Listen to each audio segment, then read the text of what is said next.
In this video, I'm going to show you step by step on how to make your kick hit harder. How to make your kick hit harder in FL Studio. So the secret to making your kick hit harder is to increase your audio density without increasing the volume.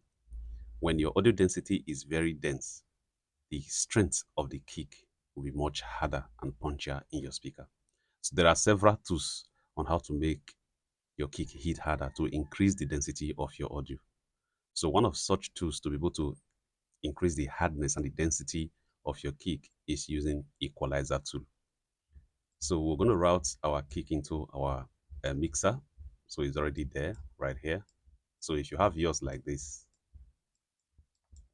so what you simply do is to go right here and send it to your mixer track. So I'm sending it into mixer track 1.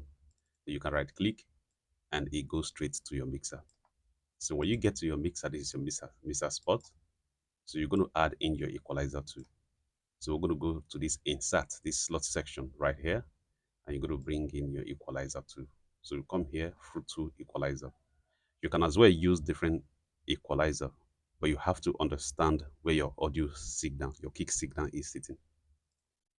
So in the audio spectrum of your signal, your audio spectrum is found within 50 to 100 hertz, at least 20 to 100. So within this region is where you find your kick signal. So I'm going to preview for you to see where the signal lies.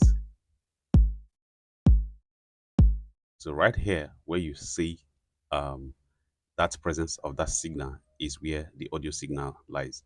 So to be able to make your kick hit harder, this particular area of the signal, you're just going to boost it, boost the signal. And that particular area of that frequency is going to be very dense and strength. So this is it.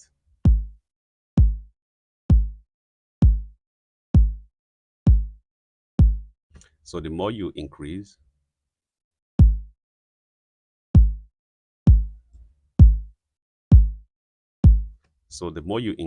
the boost the signal, the more the density increases. So we're going to do before and after. So I'm going to come right here on my mixer track, mixer channel, and I'm going to preview. So I'm going to off it before, then after, before. So you can see the difference, right? After.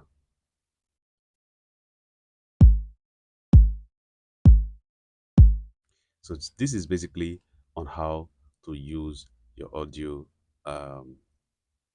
your equalizer to increase the density of your audio. So you also have to be careful not to overdo it so you don't have um, distortion. So if you want to increase the spectrum of your peak of the density, all you simply do is to scroll with your mixer to expand. So I'm going to narrow it down. So you can see it's a little bit lighter, and I'm going to increase it. So I hope you find this tutorial helpful.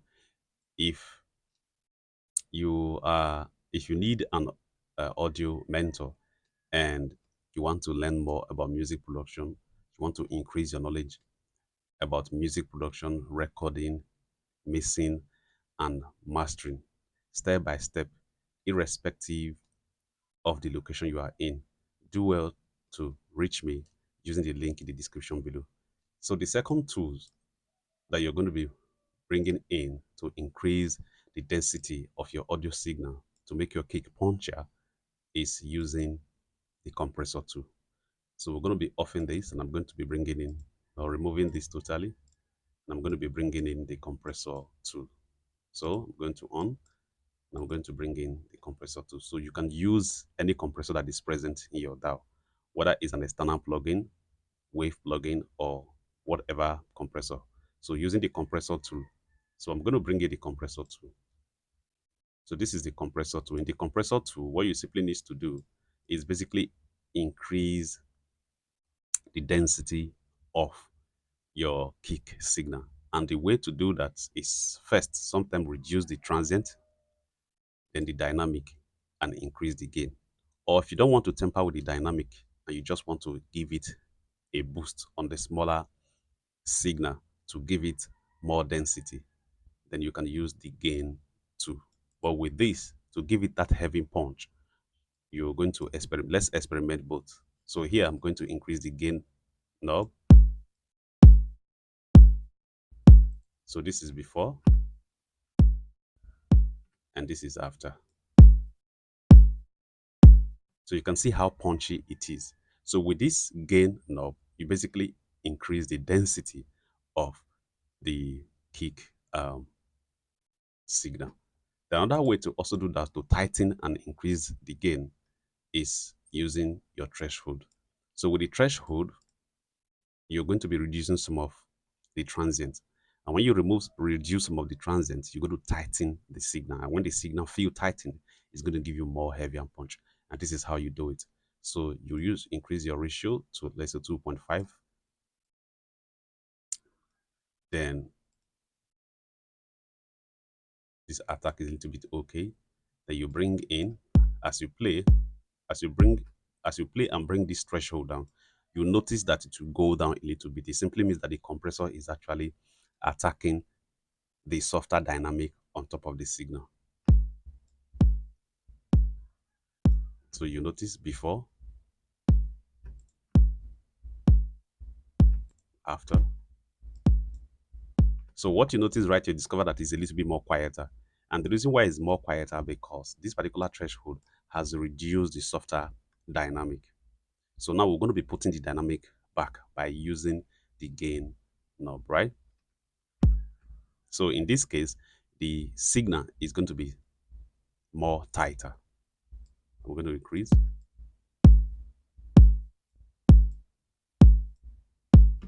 So you can see that the kick is hitting more harder. So we're going to preview this, right? Before and after. Before, before, and after.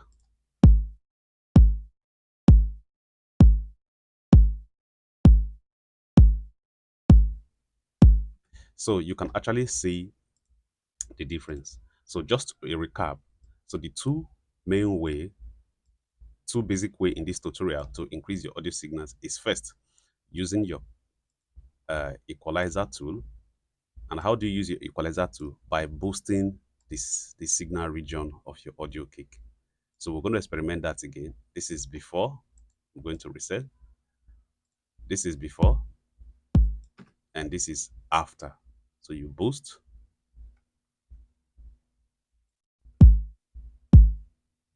So with this, you have increased the audio density, the signal density of that particular frequency. So it is the density that makes it more harder. It's not just the volume, right? So the second way is using the compressor too. So just like I explained earlier, using the gain to increase the audio density or also tightening it by using the threshold. So this is before